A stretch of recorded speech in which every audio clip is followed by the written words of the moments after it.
Doctor Babasaheb Ambedkar यांनी मसुदा पूर्ण करून संविधान पूर्ण करण्याचं काम केलेलं होतं। आज त्याला जवळजवळ 75-76 वर्ष पूर्ण झालेले आहेत आणि म्हणून भारतीय जनता पार्टीच्या वतीनं आम्ही या ऐतिहासिक अशा बिंदू चौकामध्ये जिथं डॉक्टर बाबासाहेब आंबेडकरांचा जगातला सगळ्यात पहिला पुतळा इथं स्थापन झालेला होता, त्यांना अभिवादन करून घटनेचं या ठिकाणी घटनेलासुद्धा अभिवादन केलेलं आहे।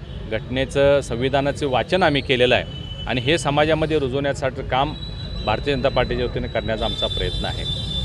खरं पाहता या संविधानाचा सन्मान आणि आदर करण्याचं काम देशाचे सन्माननीय प्रधानमंत्री आदरणीय मोदीजी यांनी जेव्हापासून ते गुजरातचे मुख्यमंत्री होते तेव्हापासून केलेलं आहे। जेव्हा ते गुजरातचे मुख्यमंत्री होते तेव्हा हत्तीवरती संविधानाची प्रत ठेवून त्यांनी खूप मोठी मिरवणूक काढलेली होती। जबकि काँग्रेस या देशामध्ये 68 वर्ष राज्य करत होतं, कधीही त्यांनी या 26 नोव्हेंबरचा आदर केला नाही किंवा या थोर पुरुषांना किंवा या संविधानाचं कधी स्मरणसुद्धा करण्याचं काम त्यांनी केलेलं नाही। परंतु प्रत्येक वर्षी म्हणजे तुमच्या लक्षात असेल 2014 साली ज्यावेळी सन्माननीय प्रधानमंत्री मोदीजी पहिल्यांदा प्रधानमंत्री झाले त्यावेळी पार्लिमेंटमध्ये जाण्याच्या पूर्वी त्यांनी पार्लिमेंटमध्ये असणाऱ्या संविधानाच्या प्रतिमेला नतमस्तक होऊन मग त्यांनी पार्लिमेंटमध्ये प्रवेश केलेला होता आणि देशभर भारतीय जनता पार्टीच्या वतीनं हा दिवस साजरा केला जातो, सन्मान केला जातो।